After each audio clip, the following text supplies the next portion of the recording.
جائے گا۔ آپ نے کہا تھا ایسی بغیرت والی فقیری ہم سے نہیں ہوتی کہ حضور کی عزت کی بات آ جائے اور ہم تسبیحاں پھیرتے رہیں، ایسی بغیرت والی فقیری ہم سے نہیں ہو سکتی۔ مصطفیٰ کی عزت کے اوپر اے میرے علی کیا، میرے علی کی نسل بھی قربان ہے۔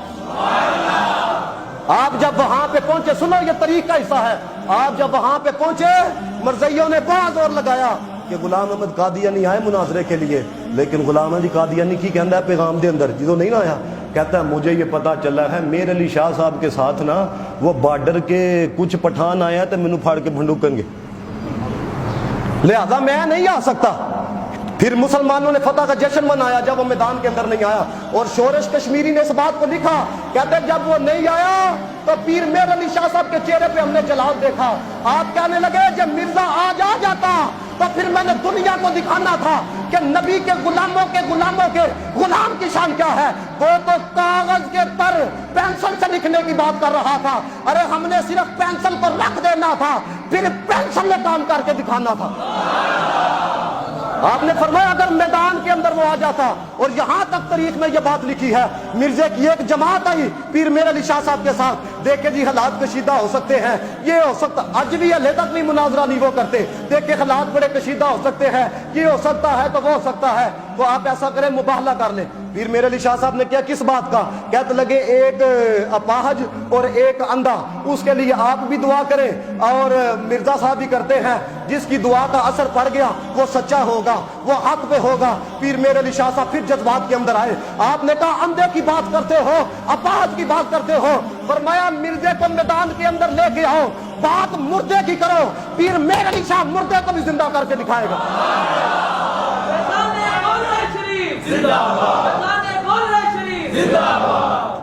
آپ نے فرمایا کون سی بات کرتے ہو، اور پھر آپ کو پتا ہے کچھ احباب ہم جیسے بھی تو ہوتے ہیں نا، دیکھو جی ایڈا وڈا دعویٰ کر چھڑے ہیں تو صرف بات ہی کی تھی، کسی نے کہا پیر میر علی شاہ صاحب سے حضور ایڈی وڈی گل کی سی کہ مردے کو لے کے آؤ وہ بھی زندہ کیا جائے گا، کہنے لگے میں نے تھوڑا کہا تھا، کملی والے نے کہا تھا، کہنا تیرا کام ہے کرنا رب کا کام ہے۔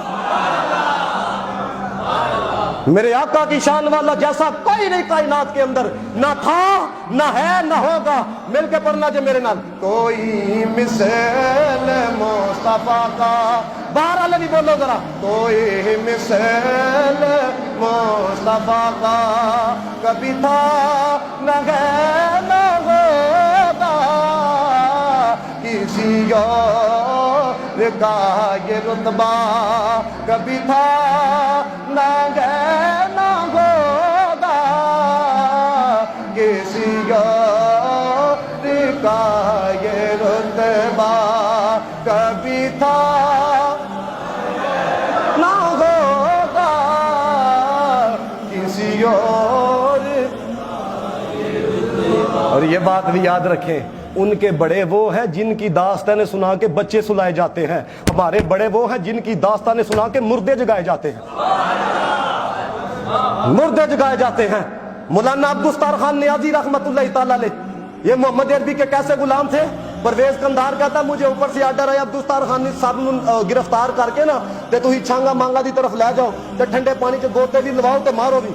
اب داڑھی کی حیا آ گئی، پرویز قندھار کہتا ہمیں داڑھی کی حیا آ گئی، اسی کیا مولانا صاحب ہم آپ کو مارتے نہیں، لیکن جدو وڈے افسر آن گے نا، کیونکہ قیدا ختم نبوت پہ آپ نے پہرا دیا، پھانسی کے پھندے کو چوما، جب بڑے آئیں گے نا تے تسی بس درد والی آوازاں کڈنیاں نے، ہائے میں مر گیا، ایہو جی آوازاں کڈنیاں نے۔ مولانا عبدالستار خان نیازی رحمۃ اللہ تعالی علیہ، ارے حضور کے عشق کے اندر جو مار پڑے اس سے اچھی مار کون سی ہو سکتی ہے؟ مصطفیٰ کے عشق کے اندر جان چلی جائے اس سے اچھا جانا کیا ہو سکتا ہے؟ آپ نے کہا مینوں مارنا جے تے مانو مصطفیٰ دا غلام جھوٹ نہیں جے بول سکتا، ورنہ مینوں مارنا جے تے مارو۔ اور پھر آپ کو شاید یاد ہو کہ جب پاکستان کا جڑا وزیر خارجہ تھا پہلا، اس کا نام تھا ظفر اللہ،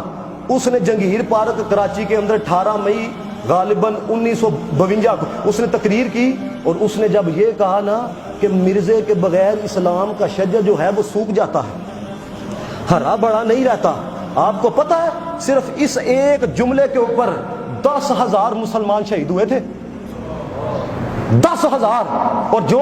ایک ہزار بندہ اندر گیا تھا اس کے اندر مولانا عبدالستار خان نیازی بھی شریک تھے۔ اور جب آپ باہر تشریف لائے، آپ نے علماء کا ایک بورڈ بلایا، پھر وہاں پہ بیٹھک ہوئی، ایک مجلس تشکیل دی عقیدہ ختم نبوت کے حوالہ سے. پھر آپ کو جب آپ قصور سے تشریف لا رہے تھے آپ کو گرفتار کیا گیا, اور جب جج کی عدالت میں پیش کیا گیا تو جج کہنے لگا مولانا عبدالستار خان نیازی تم میرے ہاں کر دیتے ہیں لیکن پہلے معافی نامہ لکھو, مرزائیوں کے خلاف تقریر نہیں کرو گی. مولانا عبدالستار خان نیازی رحمۃ اللہ تعالی علیہ, آپ نے جج صاحب کو کہا جج صاحب آپ ابھی میرے رہائی کا حکم جاری کریں, باہر نکل کے پہلی بات یہ کروں گا حضور آخری نبی ہیں, جڑا نبی نہ منے کافر ہے, پہلی بات یہ کروں گا. اب اس نے کیا کہا انگلش کے اندر جی ٹوٹی پوٹی میں یاد ہے جی میں پڑھی, جج نے کہا Abdul Sattar Khan you will be hang,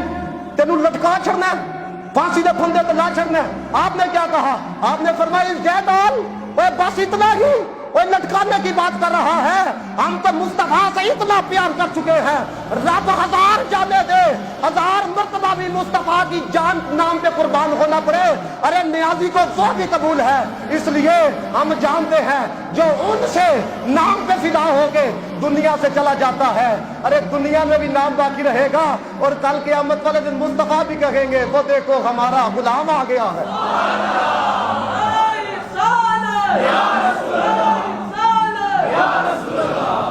اگر ان کے نام پہ اور کیڑی جانا تو ایک دن ہے جی نا, سارے بولو جانا جا کہ نہیں جانا, ہاں لیکن کوئی غیرت مندی والی زندگی گزارو ہے. صرف تمہیں جگایا جگا, تمہیں پتا کہ میں جمعے تو رمضان تو علاوہ بھی تقریر جی کرنا وا نا, خدا کی عزت کی قسم کھا کے کہتا ہوں پانی کے ایک گھونٹ کی بھی پیاس نہیں ابھی تک لگی. میں خدا ہو سکتا ہے تمہیں روزہ لگ رہا ہے لیکن مجھے روزہ نہیں لگا. کیوں؟ انہوں دی گل کرنا پہ, ان کا ذکر غذا ہے, ان کا ذکر پیاس کو بجھاتا ہے, پیاس کو بجھاتا ہے. رسول اللہ نہ وفا کرو جوانوں جتنے آئے ہو نا, جدوں کوئی ایسی بات دیکھو حضور دی عزت دی بات نہ کرو, دیکھو نبی کی عزت کا مسئلہ ہے, نبی کی عزت کا مسئلہ ہے. پھر دیکھو اللہ تعالیٰ اسی عملی اعتبار نہ کمزور ہو سکنے ہیں, لیکن یہ بات کا آپ کو پتہ ہے کہ ذوالفقار علی بھٹو جب جیل کے اندر تھا تو مرزائیوں نے کیا کہا, اب تو ٹائم نہیں نا تم آگے بھی بات کرتا, مرزائیوں نے کہا دیکھو جی سانو کافر قرار دیتا ہے تے موت نو ڈیکدا پیا اندر ہے.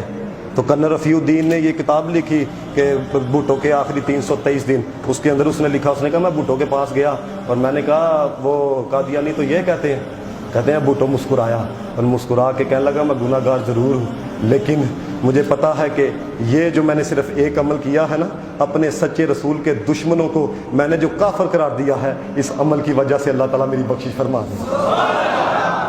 اور